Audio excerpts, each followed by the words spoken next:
there, it's Natasha and thank you so much for joining me today. I have got a really fun project today and I can't wait to share it with you guys. I'm starting off with some scrap pieces of paper, some picked raspberry, worn lipstick and Spun Sugar Distress Oxide inks. I'm going with 3 different shades of the same colour, but you could use whatever you like. You could go lots of different colours, you could go rainbow, you could do whatever works for you. But I got a tip from one of my subscribers that cotton balls work really well for ink blending. Now I had these in the house already, so I'm always up to try something new, so I thought I would give it a go.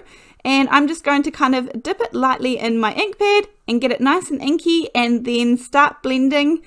And it works really well.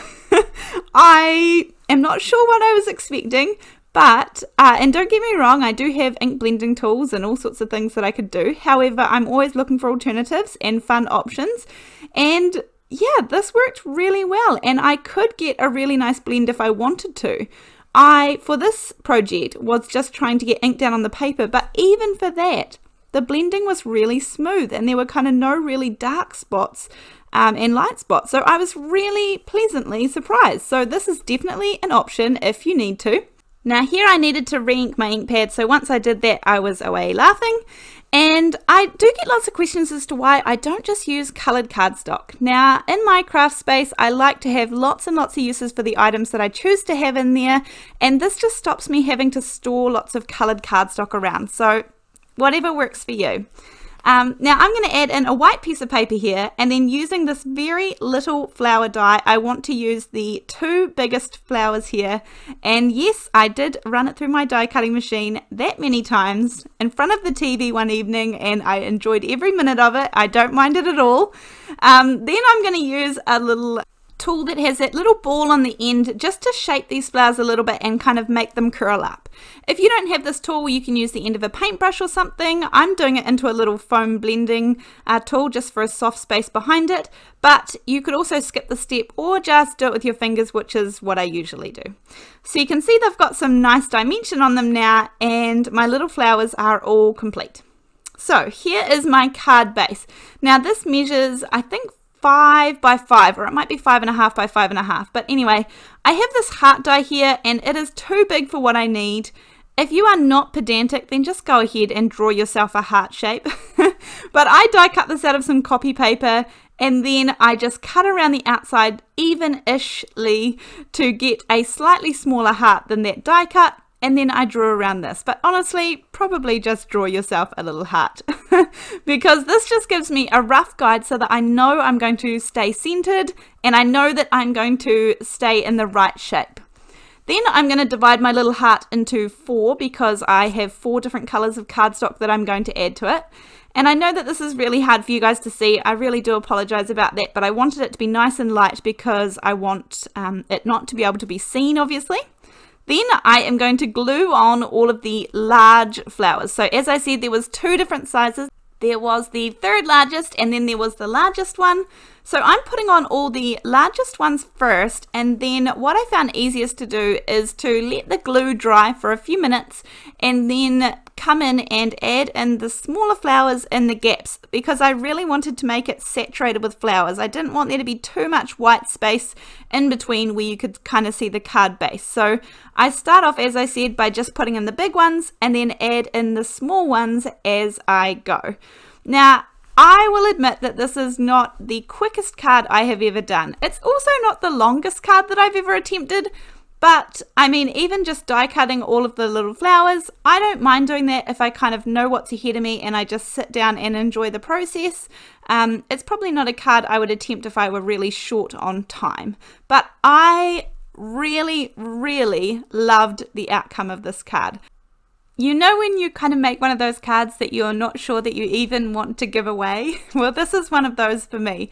I had so much fun creating it and I really enjoyed the outcome. And it's kind of clean and simple. There's not too much going on in the card, and yet it did take me a while. But anyway, I enjoyed it so much, and so that's why I'm sharing it with you guys.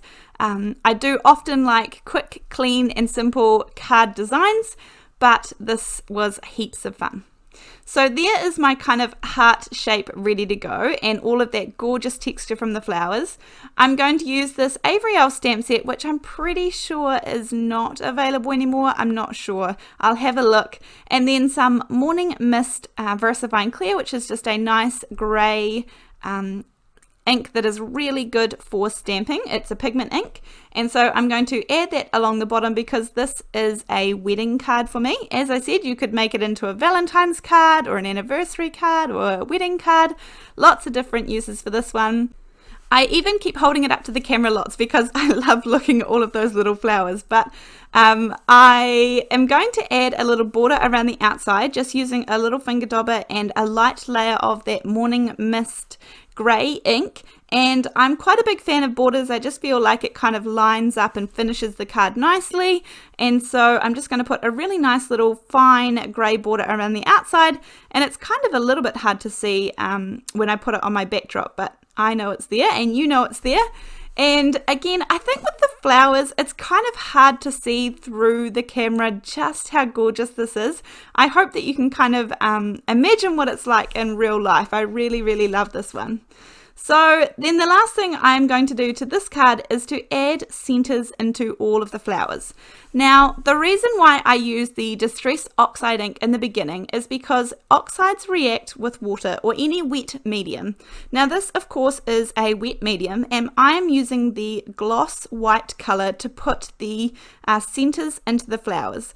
Now in a minute when I come back here, I'm going to show you, this is obviously when they are wet and I'm just putting them on fresh and they all look nice and white, but the one good thing about this is that when I come back and these are all dry, they have taken on the color of the oxide behind them. So it looks like I've used 4 different colors of Nuvo drops, when in reality I only used 1. And so that is one really good thing about using the oxides versus a more permanent ink. I mean, just look how pretty that looks right there. And then now we fast forward through time to an hour later, and you can see how they have taken up the color of the oxide. So that is a really cool feature about this.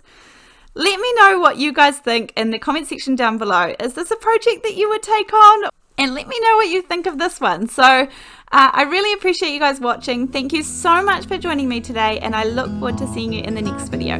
Thanks, bye.